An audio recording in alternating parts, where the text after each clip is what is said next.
It's very cool to follow on from Nish because I'm very excited to be here, but when I heard that the topic was Save the World, I had a bit of a chuckle to myself and I thought, well, yeah, there's a topic on which I'm clearly the authority. I think I felt a little bit uncomfortable with the whole idea of saving the world, or maybe with the idea of me doing it. But then the more I thought about it and about what I actually do with the AYCC, I thought, no, you know what? Maybe I am saving the world. Or maybe, more accurately, we are. Because I think that this feeling is very common, particularly among young people, that we have no real ability to save the world or to change it from the way it is now, this very powerful status quo. The problems seem too big and we just feel overwhelmed. Overwhelmed, not apathetic.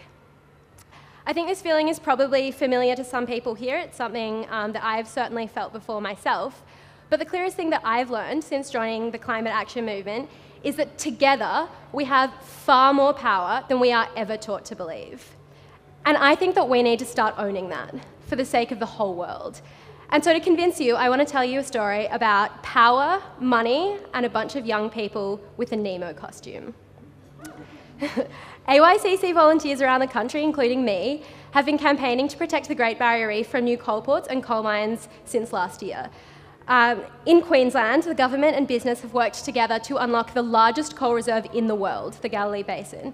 Australia's already the largest coal exporter in the world, and this would double our coal exports. If the Galilee Basin was a country, it would be the 7th largest polluter in the world, and we'd just be adding that right on top of all of the big polluters that we already have. And this is at a time when we really need to be cutting back on fossil fuels like coal.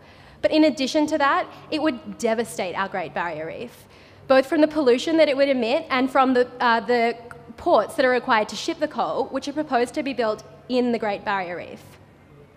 I was shocked when I heard about these proposed new mega mines. More than anything else, I just felt despair and I felt hopeless.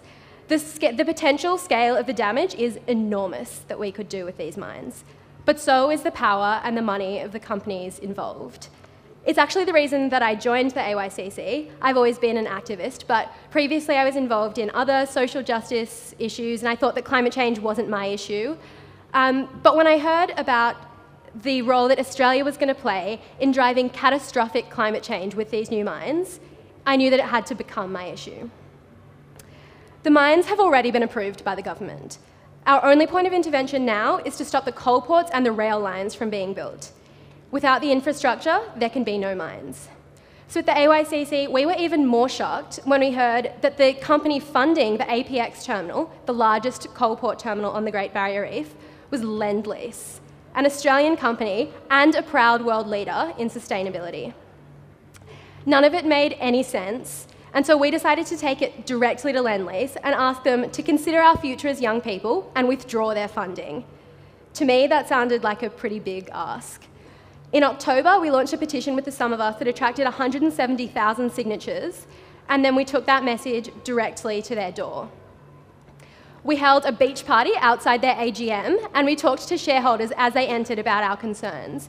And then we stood outside their headquarters regularly before work and at lunchtime and talked to staff and shareholders about the impacts of the proposal. I was one of those volunteers. I stood outside the AGM and I stood outside the headquarters and I talked to so many staff and shareholders. Most of the time, it was very hard to know if I was making any difference at all. I was just talking to people. It didn't feel very dramatic. But in February, less than 2 weeks after I'd spent my Valentine's Day morning handing roses to staff and asking them to be the one for the reef, Lend-Lease announced that they'd withdrawn their funding. Thank you. 2 days later, I presented thank you cards and chocolate fish to staff and senior management, and it felt incredible. I spent the next few days cheering in the office and down the phone to volunteers all around the country. And I still can't quite believe that we did it. It really never felt like we were going to win, standing on the footpath outside their headquarters, with the knowledge that inside they had a lot of money and a lot of power. Outside, we had a few young volunteers with a Nemo costume and a lot of passion asking this corporation to do the right thing and stand up for our future. Honestly, I didn't believe that we were going to win. I did it because I thought somebody needed to speak up, but I didn't think that we actually had that kind of power. But we do. And the feeling hasn't worn off yet. But the fight isn't over yet either. There are still some companies who have proposals to fund coal ports on the Great Barrier Reef. I'm wrapping it up. But the significance of Lend-Lease withdrawing can't be overstated. It sent strong price signals through the market that get stronger every week. Since then, Anglo-American, Deutsche Bank and HSBC have all announced that they won't fund developments on the Great Barrier Reef.